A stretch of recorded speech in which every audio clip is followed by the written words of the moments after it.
வணக்கம். வாழ்க வளமுடன் முத்து ஐயா. வந்த நோயிலிருந்து வேகமாக குணமடைகிறதுக்கு நாம் என்னென்ன செய்யணும்? நோய் வந்த பின் அதை விரைவில் குணமாக்குவதற்கு அதற்கு கொடுக்கப்பட்ட மருந்துகள் மட்டும் போதாது. இயற்கையாக உடலில் உள்ள நோய்களை குணமாக்க வைக்கும் திறமையை நாம் மேம்படுத்தக்கூட வேண்டாம். அதற்கு உறுதுணையாக இருந்தாலே போதும், விரைவில் குணமாக்கி விடலாம். வயது ஆக ஆக தானாக நோயை குணமாக்கக்கூடிய அந்த சீரமைப்பு மண்டலத்தின் திறமை குறைவது இயற்கை என்றாலும் நாம் எந்த அளவிற்கு உதவி செய்கிறோம் என்பது முக்கியம். பொதுவான சில ஆலோசனைகள் உங்களுக்காக. முதல் விஷயம், எனக்கு வந்திருக்கிற இந்த நோய்க்கான அடிப்படை காரணம் என்ன என்பதை மருத்துவர்களின் ஆலோசனையோடு நாம் கண்டுபிடிக்க முயற்சி செய்ய வேண்டும். இயற்கை மருத்துவ தத்துவப்படி அனைத்து நோய்களுக்கும் மூல காரணம் நச்சுப்பொருள் நம் உடலில் வெளியேறாமல் தங்குவது. இதற்கு ஒரு காரணம் நம் உடலில் ஓடும் இரத்த ஓட்டம், வெப்ப ஓட்டம், காற்றோட்டம், ஜீவகாந்த ஓட்டம், உயிரோட்டம்.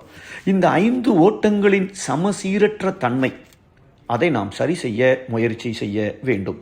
இரண்டாவதாக, மருத்துவர்கள் கூறிய மருந்துகளை அளவு, நேரம், எத்தனை நாட்கள் என்பதை நாம் சரியாக பின்பற்ற வேண்டும். மூன்றாவதாக, சீரமைப்பு மண்டலம் சீராக தன்னுடைய வேலையை செய்ய அதற்கு ஆற்றல் அதிகம் தேவைப்படுகிறது.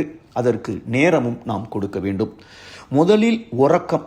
நாம் தினசரி நைட்டு 9 மணிக்கு முன்னாடி படுக்கவில்லை என்றால் ஆழ்நிலை உறக்கம், அந்த REM தூக்கம், இந்த தூக்கத்தின் போது மட்டுமே சீரமைப்பு மண்டலம் திறமையோடு செயல்பட்டு நோய்களை குணமாக்குகிறது. நான்காவது, சீரமைப்பு மண்டலம் குணமாக்க தேவையான ஆற்றல். டாக்டர் சிக்லீவ், அதாவது உடம்பு சரியில்லைன்னு ஒரு விடுமுறையை கொடுத்தால் கூட அப்பொழுதும் நாம் வீட்டில் இருந்து கொண்டு ஏதாவது ஒரு வேலையை செய்கிறோம் என்றால் சீரமைப்பு மண்டலத்திற்கு தேவையான ஆற்றல் கிடைக்காமல் போய்விடும். ஆகவே நாம் பகலில் ஓய்வு எடுப்பது நல்லது. ஐந்தாவது விஷயம், நோய் மிக விரைவில் குணமாக நாம் உண்ணும் உணவில் ஒழுங்குமுறையை கடைபிடிக்க வேண்டும். சத்தான உணவு பசித்துத்தான் சாப்பிட வேண்டும். அறவயிறு தான் சாப்பிடணும். வாயில் அரைத்து ரசித்து சுவைத்து உணவை சாப்பிட வேண்டும். கூடுமானவரை எளிதாக ஜீரணமாகக்கூடிய பழங்கள், காய்கறிகளை நாம் அதிகம் எடுத்துக்கொள்ள வேண்டும். ஆறாவதாக, உடலில் நீர்ச்சத்து சரியாக வைத்திருப்பது பல நோய்களில் விரைவில் குணமாக்க அது உதவி செய்யும் என்பதால் போதுமான தண்ணீர் நாம் குடிக்க வேண்டும். ஏழாவது, தலைவலி பயங்கரமாக இருக்கிறது. என்ன காரணம்? நெருப்பு ஓட்டத்தின் சீர்கேடே தலைவலிக்கு காரணம். ஏன் உடலில் உஷ்ணம் அதிகமாயிற்று? நேற்று வாழ்க்கை துணையிடம் 2 மணி நேரம் பயங்கர சண்டை போட்டது காரணமாக இருக்கலாம். அதனால் வந்த மன அழுத்தமே. பெரும்பாலான நோய்கள் விரைவில் குணமாகாமல் இருப்பதற்கு நம்முடைய மனம் காரணமாக அமைந்து விடுகிறது. அதாவது மனதில் உள்ள மன அழுத்தம் அல்லது எதிர்மறை எண்ணங்கள் அல்லது உணர்வுகள் இருக்கிறதா என யோசித்து பார்த்து அதை சரி செய்ய வேண்டும்.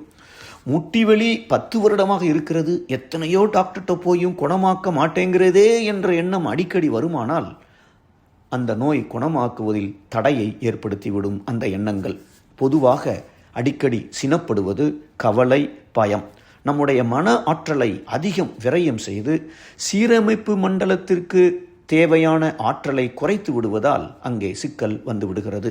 எட்டாவது, வந்திருக்கிற நோயை நாம் ஏற்றுக்கொண்டு உடற்பயிற்சி, தியானம், குறிப்பாக முட்டிவலி முழுவதுமாக குணமாக என்னுடைய மூட்டுக்கள் சீராக இயங்கிக் கொண்டிருக்கிறது என்ற ஒரு சங்கற்பத்தை நாம் நடுமனதில் வலிமைப்படுத்த வேண்டும். ஒன்பதாவதாக, தனி நபர் சுகாதாரம், போதை, மது, அந்த மாதிரியான தீய பழக்கங்களை தவிர்ப்பது கண்டிப்பாக தேவை. 10வது, தேவைப்பட்டால் மீண்டும் நாம் பரிசோதனை செய்து நாம் அந்த நோயை குணப்படுத்த எடுத்துக்கொண்ட முயற்சிகள் நமக்கு உண்மையிலேயே முன்னேற்றத்தை தருகிறதா என்பதை உறுதி செய்ய வேண்டும். இதையெல்லாம் நாம் கவனித்து கொண்டு இயங்கும் பொழுது கண்டிப்பாக வந்த நோயிலிருந்து நாம் விரைவில் குணமடைந்து விடலாம். நன்றி. வாழ்க வளமுடன். வாழ்க்கை கல்வியை ஏற்று வாழும் முறையை மாற்று. வாழ்க்கையை வாழ்வதற்கே. வேதாத்ரிய பயணம் அதற்கே. வேதாத்ரியம் வாயேஜ். வேதாத்ரிய பயணம் என்ற பெயரில் வேதாத்ரிய தகவல்களை ஃபேஸ்புக், இன்ஸ்டாகிராம், லிங்க்டின் இணையதளங்களில் பெறலாம். இன்று இணைக லைஃப் அட் 360 ஸ்கை ப்ரொஃபசர் முத்து இந்த யூடியூப் சேனலை சப்ஸ்கிரைப் பண்ணுங்க.